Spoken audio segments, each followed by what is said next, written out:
एक तरफ कुमार विश्वास के बयानों को लेकर सियासी महकमों से लेकर धर्मगुरुओं तक की प्रतिक्रिया आ रही है। सत्य और तथ्य में इस पूरे प्रकरण का संपूर्ण विश्लेषण देखिए। वक्त है सत्य और तथ्य का। मशहूर और जाने माने कवि कुमार विश्वास के शब्द आजकल कुछ लोगों को शूल की तरह चुभ रहे हैं और उनके लेटेस्ट स्टेटमेंट ने आग में घी का काम किया है।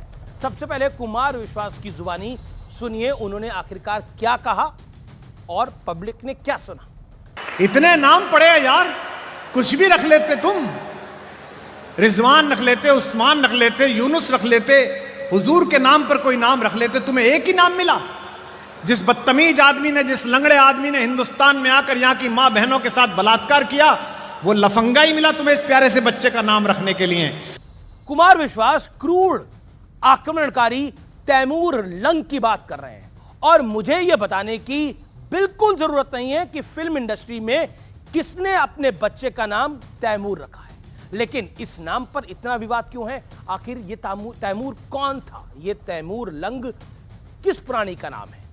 बात 1398 की है, यानी 1398 की।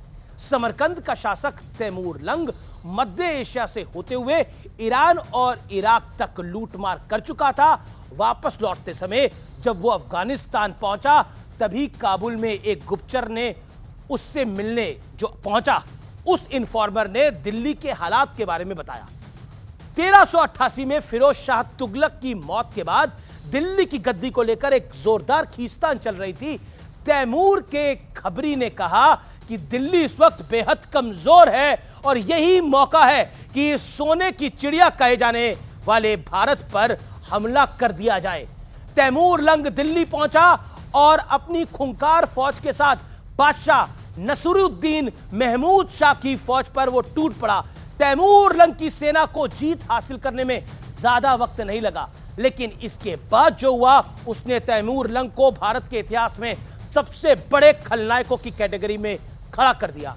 मशहूर इतिहासकार डस्टिन मोरजी ने अपनी किताब तामेरलेन में लिखा है कि तैमूर लंग की सेना ने दिल्ली में 4 दिन तक जमकर कत्लेआम किया, उनके घरों को लूटा और महिलाओं के साथ अभद्रता की सारे हदें पार कर दी, यानी उनकी आबरू के साथ भी लूटपाट करी।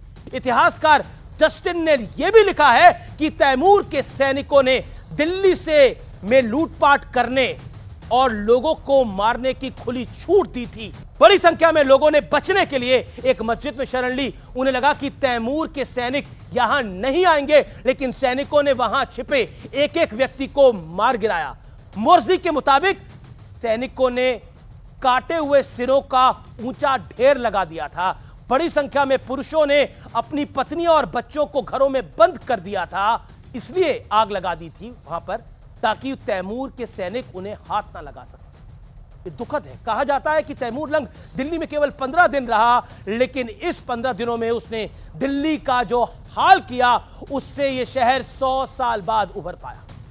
दिल्ली के अलावा तैमूर ने सिरसा, फतेहाबाद, कैथल और पानीपत जैसे शहरों पे भी हमला किया और इन शहरों में भी जमकर लूटमार करी। महिलाओं की आबरू को भी लूटा, लोगों को कत्लेआम किया और एक एक शहर को जला डाला। कहा जाता है कि तैमूर लंग ने 1 लाख से ज्यादा हिंदुओं को मार गिराया था, मार डाला था। अब सोचिए, ऐसे दरिंदे के नाम पर क्या कोई अपने बच्चे का नाम रख सकता है? कौन चाहेगा कि उनका बच्चा ऐसे व्यक्ति के नाम से जाना जाए जिसने भेड़ बकरियों की तरह इंसानों को काटा हो, कत्लेआम करा हो? हालांकि बच्चे का क्या नाम रखना है यह उसके माता पिता का राइट है, बिल्कुल, लेकिन इस पर सवाल इसलिए उठ रहे हैं क्योंकि यहां बात नैतिकता की है, बात भारत की है और अब भारत के इतिहास की है। बाकी देश में लोकतंत्र है और सभी को अपनी विचारधारा पर चलने की पूर्णता से आजादी है, लेकिन सोच विचार के हम किसी का नाम रखते हैं क्योंकि नाम तो बहुत दूर तक जाता है। और तैमूर लंग की जब बात आती है तो इतिहास याद आता है, और जब ये इतिहास याद आता है वो कत्लेआम याद आता है। जब वो कत्लेआम याद आता है, उन औरतों को याद किया जाता है जिनकी आबरू लूटी गई, उन बच्चों को याद किया जाता है जिनको उनके बाप ने, उनके पिता ने जिंदा जलवा दिया क्योंकि वो उनके हाथ ना लग जाए। सोचिए ये तैमूर लंग कौन था और ऐसे व्यक्ति को ग्लोरीफाई करके क्या हासिल हो जाएगा। बाकी लोकतंत्र है और भारत का लोकतंत्र महान है और इस लोकतंत्र में सबकी अटूट आस्था है।